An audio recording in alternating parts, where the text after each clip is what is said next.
अनुष्ठान में पालन करने के लिए 5 नियम अनिवार्य हैं और इन 5 नियमों का पालन करना पंच महातप कहलाता है। इन पंच महातप के बिना हमारा अनुष्ठान अधूरा ही रहता है। जो लोग केवल पूजा पाठ और मंत्र जाप करके ही सब कुछ पा लेना चाहते हैं, वे भ्रम में हैं। उनके हाथ कुछ भी नहीं लगने वाला है। वे खाली के खाली ही रहने वाले हैं।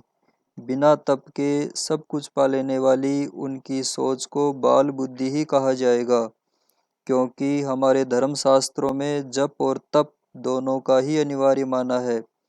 इसलिए केवल जप से ही काम नहीं बनता, बल्कि तप भी करना पड़ता है और ये पंच तप ही हमारे अनुष्ठान को सफल बनाकर कार्य की सिद्धि कराने वाले होते हैं। तो अब बात करते हैं इन पंच महातप की। इन पंच महातपों में पहला तप है ब्रह्मचर्य का तप। साधना काल में ब्रह्मचर्य पालन अनिवार्य रूप से आवश्यक है।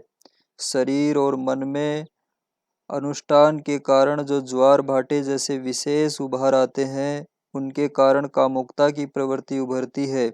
इसे रोका न जाए तो दूध में उफान आने पर उसके पात्र से बाहर निकल जाने से जो घाटा होता है, वैसा ही नुकसान हमें उठाना पड़ता है। इसीलिए मनस्थिति इस संबंध में मजबूत बना लेनी चाहिए। अच्छा तो यह है कि अनुष्ठान के दौरान रात्रि को विपरीत लिंग के साथ ना सोया जाए। दिनचर्या में ऐसी व्यस्तता और ऐसी परिस्थिति रखी जाए जिससे न शारीरिक और न ही मानसिक कामुकता उभरने का अवसर आए। यदि इस दौरान मनोविकार उभरें भी तो हठपूर्वक उनका दमन करना चाहिए और वैसी परिस्थिति नहीं आने देनी चाहिए। यदि अनुष्ठान में यह नियम न सदा और ब्रह्मचर्य खंडित हुआ तो वह अनुष्ठान ही अधूरा माना जाएगा। यदि किसी का अनुष्ठान खंडित हो जाता है तो फिर उसे नए सिरे से दोबारा ही करना चाहिए। यहाँ एक बात स्पष्ट समझ लेनी चाहिए कि स्वप्न दोष पर तो अपना कोई नियंत्रण न होने से उसका कोई भी दोष नहीं माना जाता। उसके प्रायश्चित में 10 माला अधिक जप कर लेना चाहिए। दूसरा तप है उपवास का तप। जिनके लिए संभव हो उन्हें अनुष्ठान के दौरान फल या दूध पर ही निर्वाह करना चाहिए, अन्यथा एक समय भोजन और एक समय फलाहार लेकर अनुष्ठान करना चाहिए। इसके अलावा जिनके लिए संभव हो उन्हें नमक और शक्कर छोड़कर अस्वाद व्रत करना चाहिए। इससे हमारे मन पर अधिकार होता है और मन की चंचलता दूर हो जाने से बड़ी शांति मिलती है और भगवान की ओर मन लगता है। तीसरा तप है कोमल शैया का त्याग। अनुष्ठान के दिनों में भूमि या तख्ते पर सोना तप तितिक्षा के कष्ट साध्य जीवन की एक प्रक्रिया है।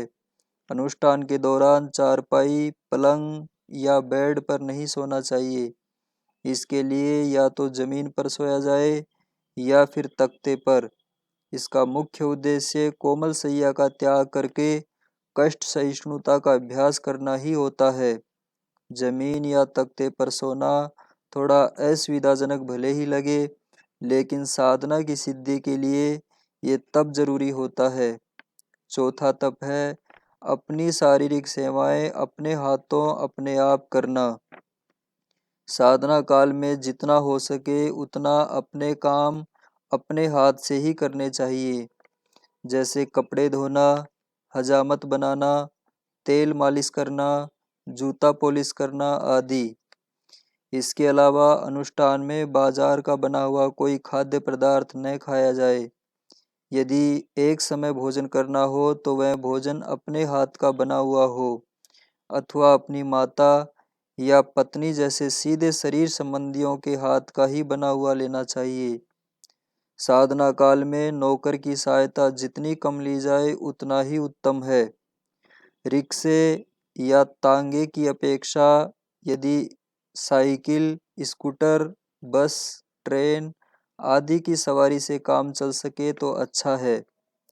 कोशिश यही करनी चाहिए कि जहाँ तक हो सके अपनी सेवा अपने हाथों ही संपन्न की जाए। पांचवा तप है हिंसक द्रव्यों का त्याग। इन दिनों 99% चमड़ा पशुओं की हत्या करके ही प्राप्त किया जाता है। पशु मांस के लिए ही नहीं मारे जाते, बल्कि चमड़ा प्राप्त करने के लिए भी मारे जाते हैं। आज के युग में तो चमड़े की वस्तुओं का उपयोग करना भी उस पशु का मांस खाने जैसा ही हिंसक कर्म है, और पशु की हत्या करने वाले को जितना पाप लगता है, उतना ही पाप उस पशु के चमड़े से बनी हुई वस्तुओं का उपयोग करने वाले को भी लगता है।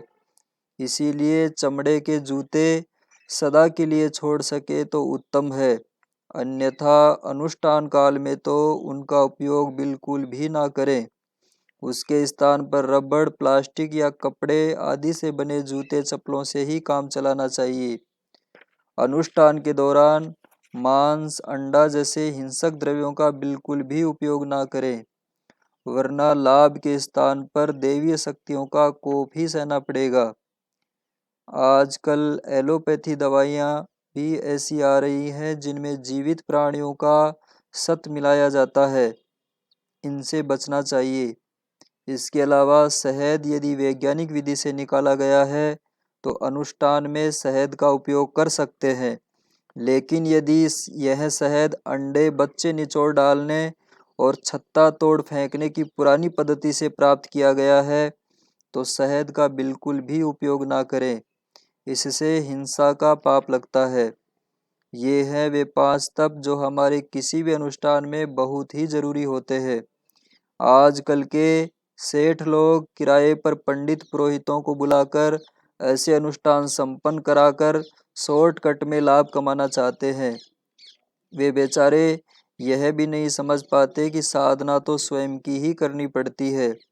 जिस तरह से भोजन खुद को ही चबाना पड़ता है, वैसे ही अनुष्ठान भी स्वयं को ही पूरा करना होता है। कई पाखंडी लोग अनुष्ठानों के नाम पर धंधा कर रहे हैं। वे कहते हैं कि हम आपके नाम का संकल्प कराकर आपकी जगह अनुष्ठान हम कर देंगे और लाभ आपको हो जाएगा। ये तो उसी तरह से हुआ कि भोजन हम कर लेंगे, पेट आपका भर जाएगा। इन लोगों को केवल दान दक्षिणा से ही मतलब होता है। इस प्रकार के जालसाजों से बचें और स्वयं ही साधना के कष्टों को हंसी हंसी सहकर साधना से सिद्धि का मार्ग ही अपनाएं, किसी भी शॉर्टकट के चक्कर में ना पड़े। यदि यह वीडियो अच्छा लगा हो तो इस वीडियो को लाइक ज़रूर करें, हमारे प्रज्ञापुत्र चैनल को सब्सक्राइब करके बेल आइकॉन को भी प्रेस करें, जिससे हमारे नए वीडियो का नोटिफिकेशन आपको मिल सके। फिर मिलते हैं एक नए वीडियो के साथ, तब तक के लिए टेक केयर। जय हिंद, जय भारत।